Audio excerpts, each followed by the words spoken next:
Everybody, it's Marcia, Kansas Misfit. 2 more chapters and we're done with this book. And the chapter we're starting now is chapter 17, 10 Disciplines for Managing Your Ministry.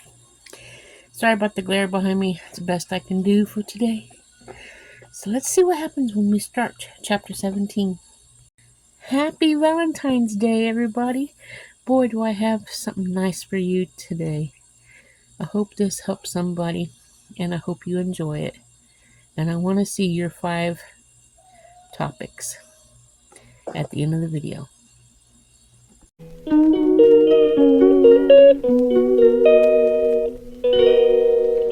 Okay, chapter 17. As each one has received gifts, minister it to one another as good stewards in the manifold grace of God. 1 Peter 4:10. In the last chapter, I shared how I began ministering and serving the Lord. If you remember, it wasn't very exciting. It all began with an answer to a form letter that arrived on my mailbox asking for teachers to help start as a woman's ministry. As you read my story about the stepping across the line and taking the plunge by faith into teaching the Bible, maybe you are thinking, well, teaching is definitely not my gift. A public minister is not for me. And you may be right. You may be like that many women who responded to the same form letter, who volunteered to do multitude of ministries that make up the backbone of the Christian endeavor. And one of these dear women volunteered to organize I lost myself here. To organize and administrate. Some choose to hostess, some to set up, some to make and serve the coffee, to type and reduce the lessons, to sing or lead music, etc., etc. Now, some of us can do those things, but we're not stuck with doing something you don't like. You find something you like, and that's a service that we can do for others, for God.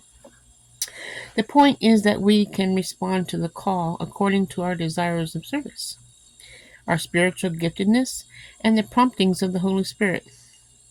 And each response required faith, time, preparation, and sacrifice in the heart to minister. Are you desired to serve the Lord? To serve in the church or to serve God's people? I truly hope you and pray so. For this is another area of life that needs management. And what I offer here are some disciplines that will help you be prepared so that when the letter or a call from an opportunity comes your way, you will be more ready and respond positively, even in the midst of the busy life. Remember, success is when our preparation meets God's opportunity. Number 1, develop 5 fat files. I often share about this older and wiser woman who said to me clear early in the Christian life, Liz, you need 5 fat files. And oh yes, she just happened to be on the same wonderful woman that warned me about majoring on the minors.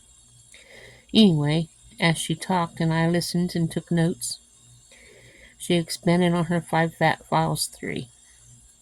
Literally, it consisted about obtaining 5 manila file folders, and the kind with indentations along with a folder in that marked out the file's expansion capacities. So that step 1, obtain 5 file folders which are becoming fat. And after After I purchased the folders, I followed step 2, which I might add is vastly more challenging than running into a drugstore and grabbing fat five fat files folders. Step 2 was to choose 5 areas of service, or 5 areas of life, or 5 subjects in the Bible. When I wanted to be purposefully grow, I was to then label each of the folders, or each of the folders, with one topic. And I now pass the assignment on to you.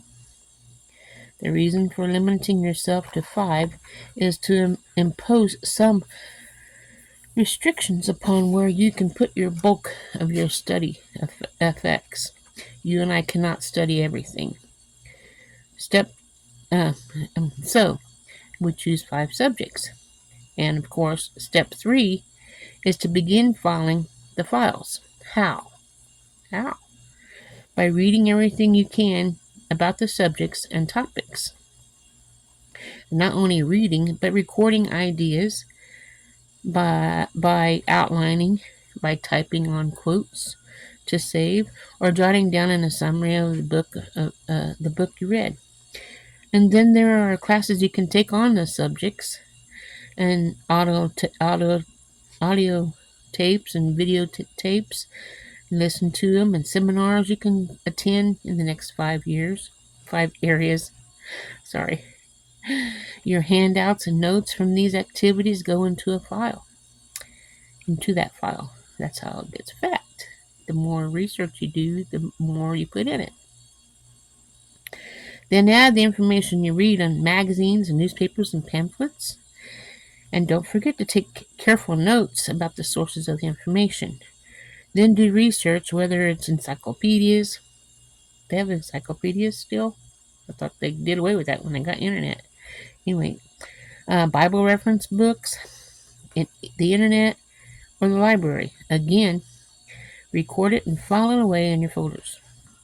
And so slowly, so surely, the expansion of your files will indicate that you are researching expert status.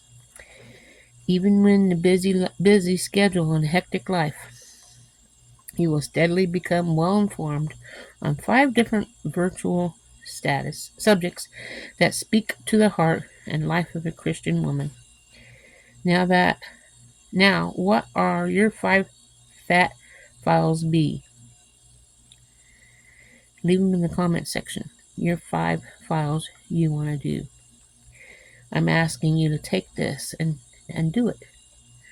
Step 1: obtain and purchase 5 manila envelopes or folders, and then take step 2: pray. Then select your 5 ministry topics and label them on the folders. Don't worry, these subjects are not set in stone. You may change them, and that's okay, but don't let hesitancy and uncertainty be a hindrance in taking step 2. Then take step 3. Begin the exciting adventure of filling your 5 files until they're fat, filled, and overflowing. Just think how much you will be learning. Just think of your growth. And just think of the many women's lives your growth can benefit from, as your life, along with the files, reach the filled capacity and begin to spill over in ministry. You will never be the same, and neither will the women's lives you touch. And next week I will continue on. I hope this helps somebody. I want to hear the 5 subjects you want to do your research on. Comment below, let me know what they are, and I will get mine ready and show them to you next week when I continue on in this chapter. Please, at least one of you, do this with me. All I ask is one, but if more do it, God will be a blessing in your life. more than you know.